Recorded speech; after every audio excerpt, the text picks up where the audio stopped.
বাজান ওসমান গনি রাদিয়াল্লাহু তাআলা আনহু বাংলাদেশের মতো প্রায় 350 দেশের রাজত্ব করছিলেন। বাজার তার ইতিহাস পড়লে দেখবে অনেক সময় কবর দেখলে এমন ভাবে অঝরে কান্না শুরু করতে, দাঁড়ানো অবস্থায় কাঁদতে কাঁদতে ঠাস কইরা বইসা পড়তো। লোকেরা বলে আমি কবর দেখলে এরকম কেন আপনি অস্থির হইয়া যান? তিনি বলে ও আমার সাথীরা, আখিরাতের যেই কয়টা ঘাটি, তার প্রথম নাম্বার ঘাটি হইল কবর।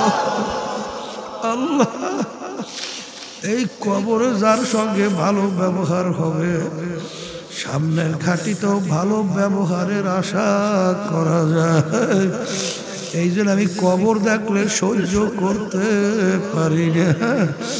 যেই মামলার তদবির নাই, ওই মামলারও কিন্তু খালাস নাই। বাজার আল্লাহর ওলিদের ইতিহাস পড়িয়া দেখো, আল্লাহ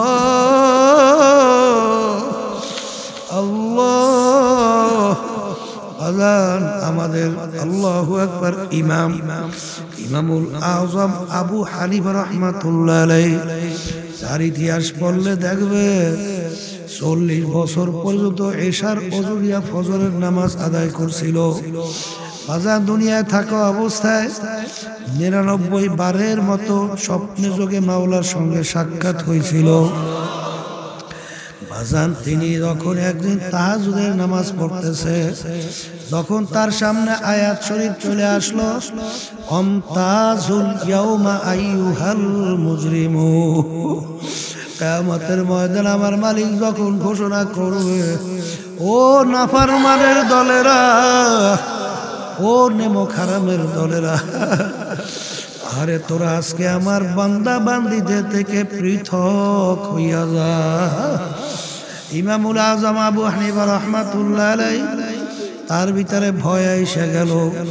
কিয়ামতের ময়দানে যখন মালিক ঘোষণা করবে, সেদিন আমি আবু হানিফা যদি নাফরমানের কাতারে পইড়া যাই, তখন আমার কি উপায় হবে?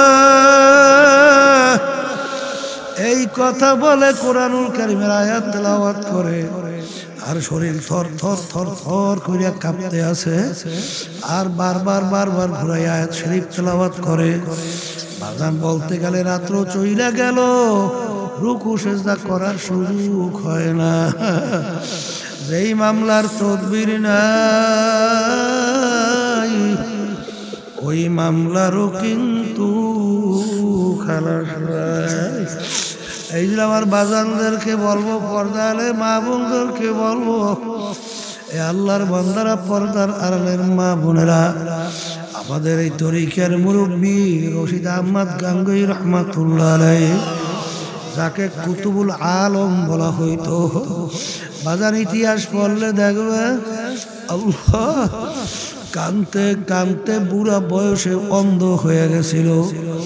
লোকেরা বলে হুজুর ঔষধ লাগান ভালো হবে, হুজুর অপারেশন করলে চক্ষু ভালো হবে। ও আমার সাথীরা নামাজ কাজা কইরা, চক্ষু আমার দরকার নাই। হুজুর এশার নামাজের পরে অপারেশন করব, ফজরের নামাজ জামাত আদায় করতে পারবেন? তিনি বলে ও আমার সাথীরা, হাদিসের ভিতরে আসছে, অন্ধের কাছে মালিক প্রশ্ন করবে না। আমি রশিদ আহমদ চাই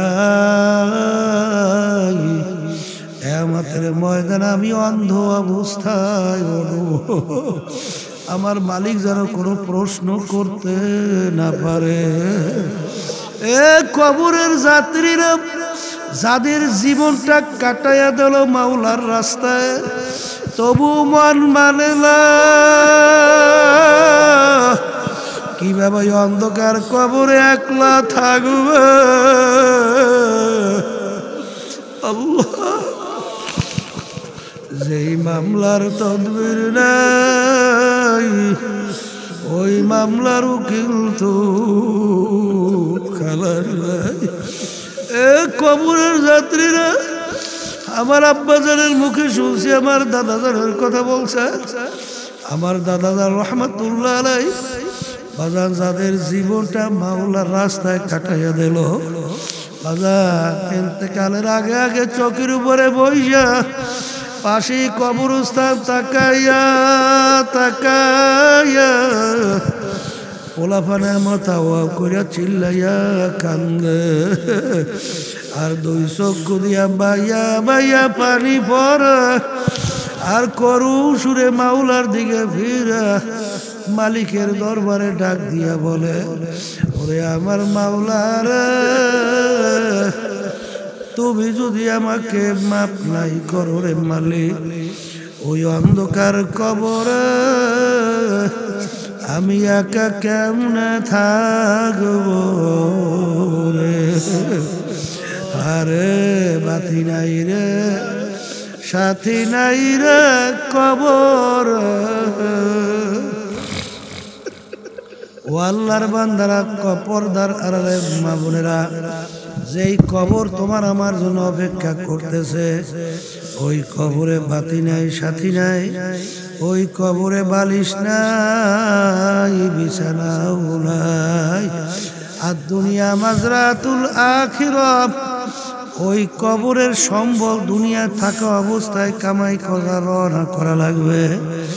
এই জন্য আমার বাজানদেরকে বলবো, পর্দা আলে মা বোনদেরকে বলবো, বাজান মুসলমান বলতেই কিন্তু মন চায় গুনার থেকে ফেরবে, নেকের কাজ করবে, আমার মালিকের মোহাব্বত ভিতরে জমাইয়া ঈমান সহকারে কবরে যাবে।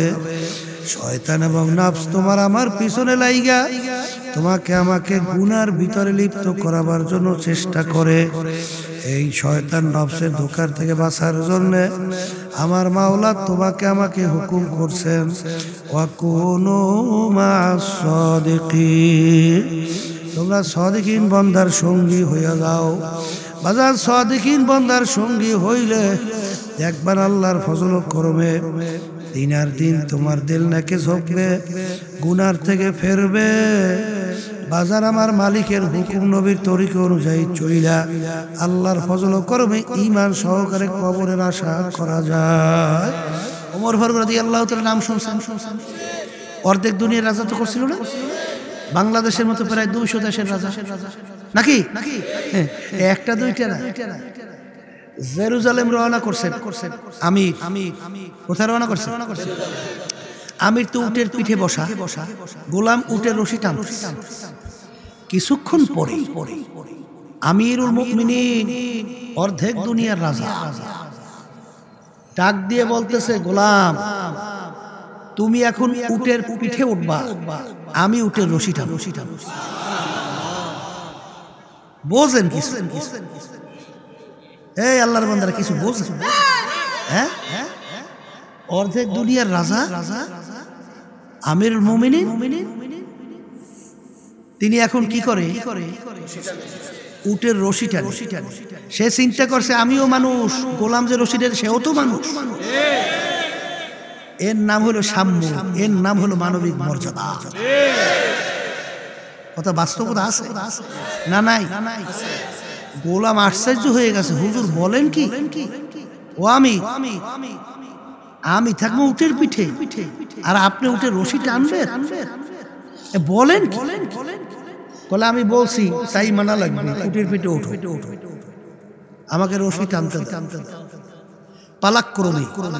কতক্ষণ আমির রশি টানে, কতক্ষণ গোলাম উটের রশি টানে, কতক্ষণ আমির উটের পিঠে বসে, কতক্ষণ গোলাম উটের পিঠে বসে। আল্লাহর কুদরত যখন জেরুজালেমে যাইয়া পৌঁছলো, তখন রশি টানার পালা বসে আমিরের। যখন পৌঁছলে তখন রশি টানার পালাকা। এখন লোকজন আমিরকে সম্বর্ধনা জানার জন্য অপেক্ষা করতেছে। এই নারায়ে তাকবীর, আল্লাহু আকবার স্লোগান দিয়ে উটের কাছে গেছে আমিরকে নামাবার জন্য। কেন? তারা তো আমিরকে চেনে না। উটের পিঠ থেকে গোলাম ডাক দিয়ে বলে, আমি আমির না, আমির ওটির রশি টানছি। এ বিশ্বাস করা যায়? হ্যাঁ, এর নাম হলো সাম্য, এর নাম হলো মানবিক মর্যাদা, এর নাম হলো ন্যায় বিচার প্রতিষ্ঠা। কথা ঠিক না? আর আমাদের দেশে বর্তমানে কি আছে? যা মনে করে তা করবে, বললে গুম খুন, খবর নেই, জেলে জীবন শেষ। এর নাম সাম্য না? এর নাম ন্যায় বিচার না? এর নাম মানবিক মর্যাদা না? রাজনীতি কিসের জন্য? মানুষের শান্তির জন্য না? রাজনীতি কিসের জন্য? হ্যাঁ, আফসোস মানুষ মাইরা রাজনীতি। আবার কোন রাজনীতি? মানুষ যদি না থাকে কার জন্য আমি নীতি করলাম? আমি রাজনীতি করলাম তো মানুষের শান্তির জন্য। কথা ঠিক না? আল্লাহর রহমতে আপনাদের দোয়া, আল্লাহ কবুল করুন। আল্লাহর কুতুব যে ধারা চালু করে গেছে, এর মাধ্যমে যে শান্তি আসতে পারতে। এই জানুয়ারির 2 তারিখ ঢাকা সরারদি উদ্যান আমরা সম্মেলন করলাম না? এই এক স্টেজে ওই সাববেজি সম্পর্ক, এরা যে এক স্টেজে আসবে চিন্তা করা গেছে? এই অন্য বাংলাদেশের ইতিহাসে আছে? হ্যাঁ, ছাওয়া পর্যন্ত দেখতে পারে। এই একজন আরেকজন কেমনে মারবে চিন্তা। আল্লাহর মতে আমাদের আহ্বান সব এক জায়গায় জমা। এর অর্থ কি মিয়া? তারাও বুঝছে সেই আদর্শ নীতি নিয়ে আমরা রাজনীতি করি, এর মাধ্যমে শান্তি আসা সম্ভব। এই আন্তরিকতা আমি তৈরি করছি, আল্লাহর পক্ষ থেকে করেছি। এদেরকে আপনার আমার দ্বারা দাওয়াত দিয়ে আনা সম্ভব? আল্লাহর পক্ষ জ্বালা নাই, যাতে কি একটা মেসেজ দেওয়ার জন্য, মেসেজ যে আসো এই নীতি আদর্শের বাহিরে দুনিয়াতে শান্তি নাই, পায় না, পাবে না। কথা ঠিক? আমার মনে আছে সর্বনে ইউনিয়ন 2003 সালে আমি যখন চেয়ারম্যান প্রার্থী হয়েছি, 2003 সালে বুঝছেন, চেয়ারম্যান প্রার্থী হয়েছে যে কোনো কারণে দাঁড়ান লাগছে। হিন্দুকে বুঝেছে, হিন্দু তাদেরকে বুঝাইছে আমি যদি চেয়ারম্যান হই তাদের ধর্মীয় কোনো কার্যক্রম মন্দির মোড়েও রাখবো না, সব ভেঙে ফেলাই। এইটা হিন্দুকে বুঝেছে। এখন তো সব হিন্দু তার সমান না, হিন্দু কিছু আবার চালাক আছে না, এই চালাকের আবার বুঝেছে সাধারণ হিন্দুদের। এখন একদিন এক হিন্দু, আমাদের হিন্দু অনেক মহব্বত করে, এখন হিন্দুরা বলতেছে হুজুর আপনি যদি চেয়ারম্যান হন তাহলে আমাদের তো মন্দির ভাঙিয়ে ফেলাই দেবেন না? আমি আগেও শুনছি, এই কানে কানে আইসি। আমি কইলে কি কইলি? বলে হুজুর আপনি চেয়ারম্যান হলে তো আমাকে মন্দির রাখবেন ফেলাই। আমি কইলে তোকে কথা শুনাইছে কেডা? সর্বনাশ তো করছো, বুঝছি আমার হিন্দুরে মনে ভোট দিবি না, এই বুদ্ধি করছো। এই ইসলাম নীতি আদর্শ অন্য বিজাতিদের ধর্মীয় যে আদর্শগুলো আছে তাম দুনিয়ার ইতিহাস সবচেয়ে স্বাধীনভাবে পালন করার পরিবেশ হলো যার বাস্তবতা হলো ইসলাম নীতি আদর্শ। আল্লাহর রহমতে আমি চেয়ারম্যান হয়ে গেছি। হয়ে যাওয়ার পরে হিন্দুর ওই নির্বাচনে আমার তেমন ভোট দেয় নাই, বুঝছে? কিছুদিন পরে হিন্দুরা এখন বলা শুরু করছে যে আমরা তো আসলে ভুল করছি, এখন তো আমরা দরজা খুইলে ঘুমাবার মতো পরিবেশ আল্লাহ তৈরি করছি। এখন আলহামদুলিল্লাহ আপনার খবর নিয়ে দেখবেন যাকে হিন্দু সব আল্লাহর রহমতে আমাদেরকে সমর্থন করে, একেবারে প্রকাশ্যে, কোনো ভয়টা পায়। কয়েকদিনের চেয়ারম্যান নির্বাচন গেল না, আমার ভাই নির্বাচন 2 দল মেলছে আমাদেরকে ঠেকাই, আওয়ামী লীগ বিন সব মিলছে। জানি না ওরা 2 দল মিললে যে ভোট পাইছে তার চেয়ে মানে বেশি ব্যবধান অনেক ফার্স্টই হয়েছে। তা শেষ পর্যন্ত এখন হিন্দুরা আমার জন্য এই বড় জের বড় মিষ্টি লই হিন্দু প্রায় 100 কাছাকাছি হয় কিনে ওরা প্রকাশের কোনো দিন আসে। আমি করে ব্যাপার কিনে দাদুরা তোমরা আইসু করে হুজুর আমরা বিজয় হয়েছি, এই খুশিতে আপনার সাথে দেখা করতে আসছে মিষ্টি নিয়ে। আমি কলে বসে, তখন আমি দেখলাম যে ওদের ভিতরে আনন্দটা কি কাজ। কথা ঠিক না? এই কথা বুঝাবার অর্থ হলো এই রাজনীতি হবে মানুষের কল্যাণের জন্য। যদি মানুষই মাটি ফেলে মানুষের জেলে দেন, মানুষের পাড়াইয়ে ধ্বংস কর, রাজনীতি করলাম কার? এটা হয়?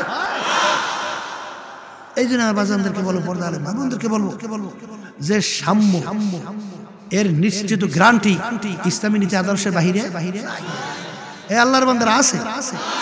আসতে কয় জীবনে কেমন কেমন লাগে আছে, কেউ পায় নাই, কোনোদিন পাবে না, কোনোদিন পাবে না, কোনোদিন পায় নাই, কোনোদিন পাবে না। কারণ কি তা জানেন? আল্লাহ রাব্বুল আলামিন এই আব্বাজান একটা উদাহরণ দিয়ে বলতে, ইঞ্জিন যেই ইঞ্জিনিয়ার তৈরি করে ওই ইঞ্জিন সম্পর্কে ওই ইঞ্জিনিয়ার ভালো জানেন, আপনার আমি ভালো জানি।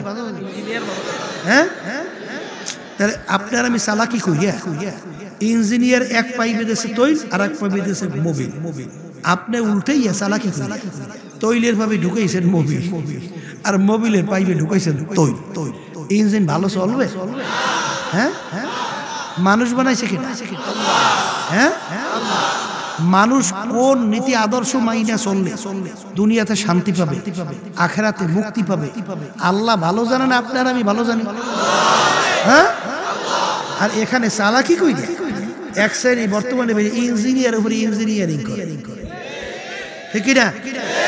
মাউসুতু, লেনিন, কার্ল মার্কস শোনেন নাই না?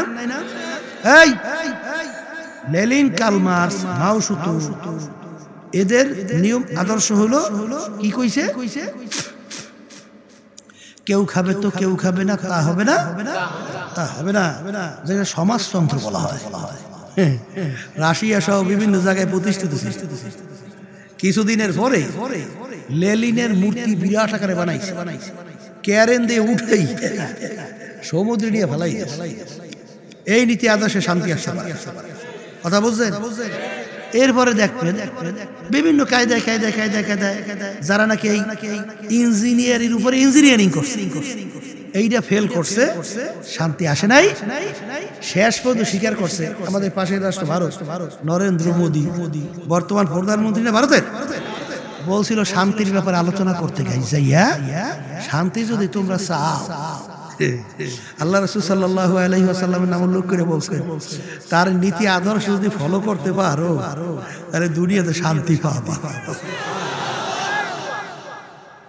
কথা বুঝছে? এই জন্য আমার বাজানদেরকে বলবো, দুনিয়াতে শান্তি, আখেরাতে মুক্তি গ্যারান্টি নীতি আদর্শের নাম কি? এই আবার বলেন, মুগ্ধ বললে ভিতরে ঢুকুক, ঠিক কিনা? তাইলে ফ্রান্সের বৈজ্ঞানিক মরিস বুকাইলি যেটা বলতেছিলাম, তিনি যখন রিসার্চ করলেন, দেখেন কোরআনুল কারীম ছাড়া অন্য কোনো কিতাবের অস্তিত্ব দুনিয়াতে, তখন তিনি কালিমা পড়ে মুসলমান হয়ে গেছেন। কয়েক বছর পূর্বে ইটালির একজন প্রাক্তন সংসদ সদস্য, তিনিও কালিমা পড়ে মুসলমান হয়েছেন। তামাম দুনিয়ায় হাজার হাজার লক্ষ লক্ষ বিভিন্ন বৈজ্ঞানিক দার্শনিক তারাও রিসার্চ করে কালিমা পড়ে মুসলমান। এরপর আমার বাজানদেরকে বলবো, বাংলাদেশের ভিতরে কোরআনুল কারীম আছে না? এখনো দুনিয়ার ভিতরে কোনো কোরআনুল কারীম আছে না? যদি থাকি, এখনো কোরআনুল কারীমের ভিতরে চ্যালেঞ্জের আয়াত নাই? আছে? আচ্ছা, যদি থাকেই থাকে, তাহলে আমার বাজানদেরকে বলবো যে আপনার এখানে যারা আছেন তাই না, তামাম দুনিয়া সমস্ত মানুষ, সমস্ত মাখলুকাত সবাই একত্রিত হইয়া যদি কোরআনুল কারীমে একটা ভুল বের করতে পারেন, আমি পরিষ্কার আপনাদের কাছে ঘোষণা করে গেলাম, বাজান আমিও কোরআনুল কারীমের নীতি অনুযায়ী আদর্শ অনুযায়ী চলবো। কিন্তু চিন্তা ভাবনা করে দেখছি কোরআনুল কারীম কি আসতে খাওয়া, তাই যদি সত্যই হয়, আমার বাজানদেরকে বলবো, এ আল্লাহর বান্দারা, নারা কুটা চেনে? নারা কুটা, তালপাতা তো চেনে? তালপাতা নারা কুটা দিয়ে ঘর উঠেছে, আশা তো করা যায় আল্লাহর রহমতে একটা বছর বয়স পাইবে, আস্তে আস্তে। কিন্তু বাজান তোমার আমার হায়াতে কয়দিন গ্যারান্টি আছে? আছে, নিঃশ্বাসের বিশ্বাস আছে। আরে যদি নাই থাকে, এই ঢাকা সদরঘাট থেকে কিছুদিন আগে বরগুনাগামী লঞ্চ গেল না, পানির ভিতরে নদীতে আগুন ধরে এখন ছেলে তো আগুনের ভিতরে আটকে পড়ে গেছে, বাপের কাছে মোবাইল করে, আব্বা দেখা হবে কিয়ামতের ময়দানে। বাপের সঙ্গে আর দেখা করতে পারে না, জইলে পড়ে কি হয়ে গেছে, ছাই হয়ে গেছে। তা আমার বাজানদেরকে বলবো, কার কখন কোন সময় কিভাবে ডাকা সে কেউ জানি। আর একবার কবরে থাকলে দ্বিতীয়বার আইসা আপিল করে জিতবার আশা করা যায়। যদি নাই যায়, কোনো জ্ঞানী মানুষ বাকিতে কোনোদিন কোনো কাজ রাখে রাখে রাখে তাহলে আমার বাজানদেরকে বলবো, যারা আশায় বসে রয়েছে, আমার যুবক বাজানদেরকে আলহামদুলিল্লাহ উপস্থিতি অনেক দেখা, ওরা চিন্তা করতেছে হুজুর এখন তো যুবক, হুজুর কথা সব ঠিক আছে, আমরা কথার লাগে আমাদের কোনো দ্বিমত নাই, কিন্তু হুজুর একটু বুড়ো হইল, কারণ হুজুর এখন যুবক বয়স, এখন একটু আনন্দ ফুর্তির সময়, চিত্ত বিনোদনের সময়। হুজুর বুড়ো হইলে ঠিক মতো তাওবা করে আল্লাহর হুকুম অনুযায়ী চলবো না। এদেরকে আল্লাহ স্মরণ করে দেওয়ার জন্য বলছেন, আল্লাহকুমুত তাকাসুর হাত্তা যুরতুমুল মাকাবির। আমার মালিক বলেন আরো আরো বাঁচবো, আরো মুখ সমুখ অনেক কিছু করব। আল্লাহ বলতেছেন, বলতে বলতে হঠাৎ একদিন দেখবে মালাকুল মউত আজরাইল তার বাড়ির দরজায় হাজির। যত চেষ্টা করুক, যত ইনজেকশন পুশ করুক না কেন, রাখতে কিন্তু আর পারবে না। আল্লাহর বান্দারা, দুনিয়ার ভিতরে এমন একটা লোক বের করতে পারবেন না যে তার আশা পূরণ করার পরে দুনিয়ার থেকে বিদায় নিয়ে কবরে গেছে। একজন পাবে নাই, কোনোদিন পাওয়া যাবে না। দুনিয়ার ভিতরে সবচেয়ে বড় ধনী, সেও কোনোদিন বলে না আমার সম্পদ আর লাগবে না। বাংলাদেশের সবচেয়ে বড় ধনী, সেও কোনোদিন বলে না আমার সম্পদ আর লাগবে না। বাজান সবাই কিন্তু একটা আশা থাকে, এলাকার মেম্বার তার একটা আশা থাকে কিভাবে চেয়ারম্যান হওয়া যায়, চেয়ারম্যানের কিন্তু একটা আশা থাকে কিভাবে এমপি হওয়া যায়, এমপির আশা থাকে কিভাবে মন্ত্রী হওয়া যায়, এইভাবে প্রধানমন্ত্রী কিভাবে হওয়া যায়। এরপরে একটা দেশ পরিচালনা করে আশা থাকে আর একটা দেশ পরিচালনা করা যায় কিনা। বাজান এইভাবে আশার কোনোদিন শেষ নাই, কোনোদিন শেষ করতে পারে নাই। এই জন্য আমার বাজার, তোমার বাড়ির পাশের মাইকে ঘোষণা হইতে থাকবে, বাড়িওয়ালা নাই রে বাড়ি, নাই রে দুনিয়াতে। এ আল্লাহর বান্দারা, পর্দালে মা বোনেরা, আমার আব্বাজান রহমাতুল্লাহ আলাইহি বলতেন, বাজান এই মামলার তদবির নাই, ওই মামলারও কিন্তু খালাস নাই। এ আল্লাহর বান্দারা, ছাত্র যদি পড়াশোনা না করে, ওই ছাত্র কিন্তু ভালো ফলাফলের আশা করতে পারে না। কৃষক যদি কৃষির ব্যাপারে শ্রম না দেয়, ওই কৃষির ব্যাপারে ভালো ফলাফলের আশা করা যায় না। ব্যবসায়ী যদি ব্যবসার ব্যাপারে শ্রম না দেয়, ব্যবসার ব্যাপারে ভালো ফলাফলের আশা করা যায় না। হে কবরের যাত্রীরা, তোমার আমার সামনে আখিরাতের 5টা মামলা দাঁড় হইয়া আছে। মৌতের মামলা, কবরের মামলা, মিজান পৌঁছরাতের মামলা, কিয়ামতের মামলা। এই মামলায় যদি দুনিয়া থাকা অবস্থায় কেউ শ্রম না দাও বাজান, ওই মামলায় কিন্তু ভালো ফলাফলের আশা করা যায় না। এই জন্য বাজান সাহাবায়ে কেরামদের ইতিহাস পড়লে দেখবে, আল্লাহর ওলিদের ইতিহাস পড়লে দেখবেন বাজান, এই ওমর ফারুক রাদিয়াল্লাহু তাআলা অর্ধেক দুনিয়ার রাজত্ব করছিলেন। তাদের বিশ্বাসটা কেমন ছিল, তোমার আমার বিশ্বাসের অবস্থান কেমন? এই ওমর ফারুক রাদিয়াল্লাহু তাআলা আনহু বাজার অনেক সময় রাস্তা দিয়ে হাঁটতো, হেজা কুটার নাড়া হাতের ভিতরে উঠাইয়া 2 চোখের পানি ফালাইয়া কান্দে। আর কান্দে আর আফসোস করে আর বলে, ও ফেজা কুটার নারা, তুই আমার চেয়ে অনেক ভালো, তুই মাটির সঙ্গে মিলা যাবি, তোর কোনো হিসাব নাই, কোনো নিকাশ নাই, কোনো বেহেশত নাই, জাহান্নাম নাই। কিন্তু আমি ওমর হইলাম মানুষ, কিয়ামতের ময়দানে আমার মাওলার সামনে দাঁড়াইয়া হিসাব দেওয়া লাগবে। ও ফেজা কুটার নারা, তুই আমার চেয়ে অনেক ভালো।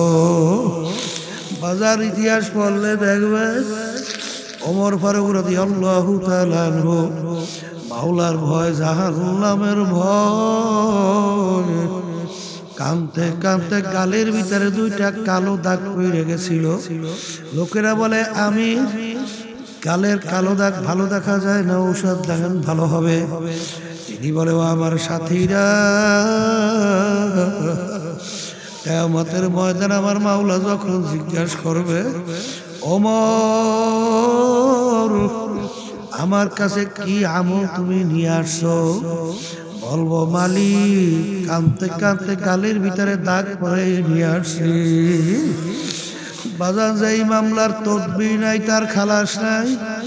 বাজান ওসমান গনি রাদিয়াল্লাহু তাআলা আনহু বাংলাদেশের মতো প্রায় 350 দেশের রাজত্ব করছিলেন। বাজার তার ইতিহাস পড়লে দেখবে অনেক সময় কবর দেখলে এমন ভাবে অঝরে কান্না শুরু করতে, দাঁড়ানো অবস্থায় কাঁদতে কাঁদতে হাস কইরা বইসা পড়ত।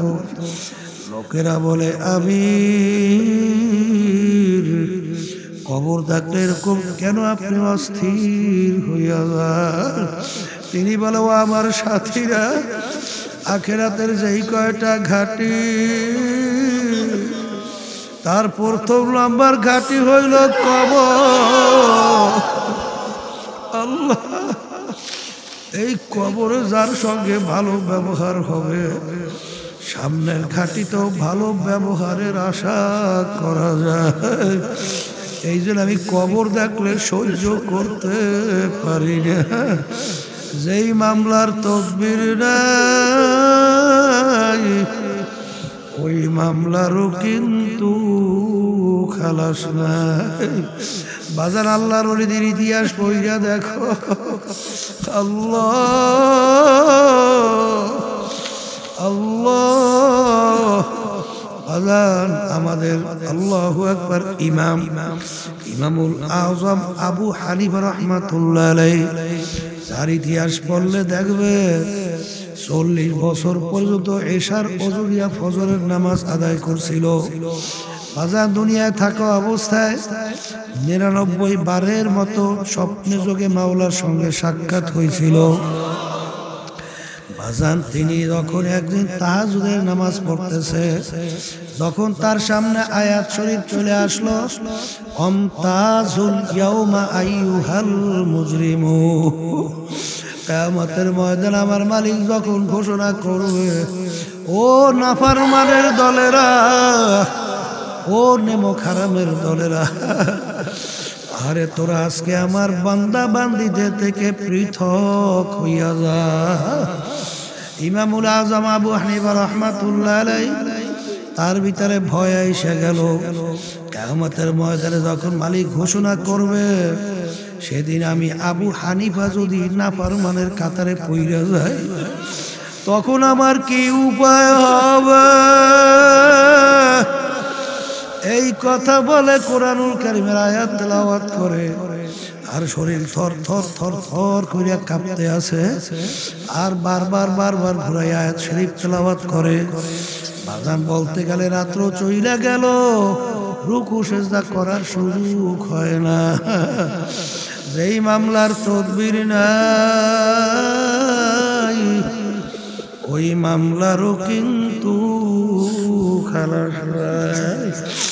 এই যে আমার বাজানদেরকে বলবো, পর্দালে মা বোনদেরকে বলবো, এ আল্লাহর বান্দারা, পর্দার আড়ালের মা বোনেরা, আমাদের এই তরিকার মুরব্বী রশিদ আহমদ গাঙ্গুই রহমাতুল্লাহ আলাইহি, যাকে কুতুবুল আলম বলা হইতো, বাজার ইতিহাস পড়লে দেখবে আল্লাহ কানতে কানতে বুড়া বয়সে অন্ধ হয়ে গেছিল। লোকেরা বলে হুজুর ঔষধ লাগান ভালো হবে, হুজুর অপারেশন করলে চক্ষু ভালো হবে। ও আমার সাথীরা নামাজ কাজা কইরা চক্ষু আমার দরকার নাই, হুজুর এশার নামাজের পরে অপারেশন করব, হজরের নামাজ জামাত আদায় করতে পারবেন। তিনি বলেন ও আমার সাথীরা, হাদিসের ভিতরে আসছে অন্ধের কাছে মালিক প্রশ্ন করবে না। আমি রশিদ আহমদ চাই কিয়ামতের ময়দানে আমি অন্ধ অবস্থায় আমার মালিক যেন কোনো প্রশ্ন করতে না পারে। এ কবরের যাত্রীরা যাদের জীবনটা কাটাইয়া দিল মাওলার রাস্তায়, তবু মন মানে না। কিভাবে অন্ধকার কবরে একলা থাকবে? আল্লাহ, যেই মামলার তদবির নাই ওই মামলার উকিল তো খালাস নাই। এ কবরের যাত্রীরা, আমার আব্বাজানের মুখে শুনছি, আমার দাদাজানের কথা বলছে, আমার দাদাজান রহমাতুল্লাহ আলাইহি বাজান যাদের জীবনটা মাওলার রাস্তায় কাটাইয়া দিল, বাজান ইন্তেকালের আগে আগে চৌকির উপরে বইয়া পাশে কবরস্থান তাকাইয়া তাকাইয়া পোলাফানের মাথা ওয়া করিয়া চিল্লাইয়া কান্দে, আর দুই চক্ষু দিয়া বাইয়া বাইয়া পানি পড়ে, আর করু সুরে মাওলার দিকে ফিরা মালিকের দরবারে ডাক দিয়া বলে, ওরে আমার মাওলার,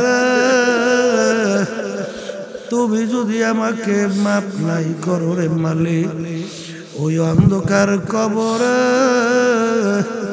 আমি একা কেমনে থাকবো রে?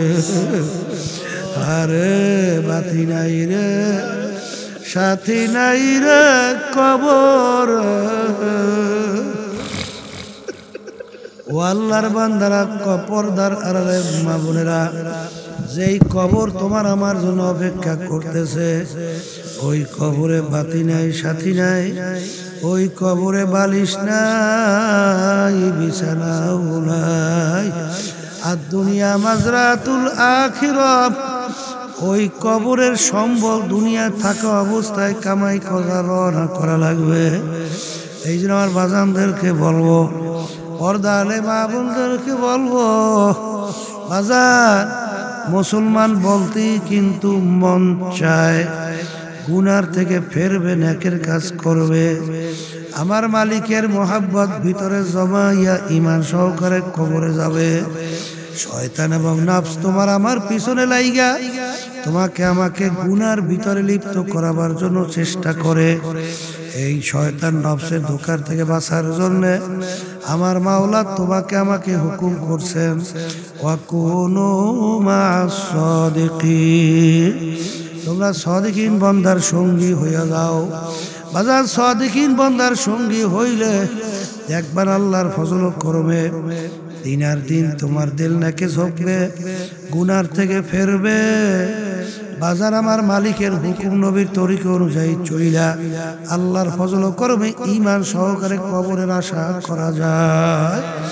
এই জন্য আমার বাজানদেরকে বলবো, আমি আপনাদের জন্য দোয়া করি, আমিও দোয়া চাই, মালিক যেন আমাদেরকে তার খাস বান্দা পর্দারে মা বোনদেরকে খাস বান্দি বানায়া তারপর কবরে ডাক দেয়।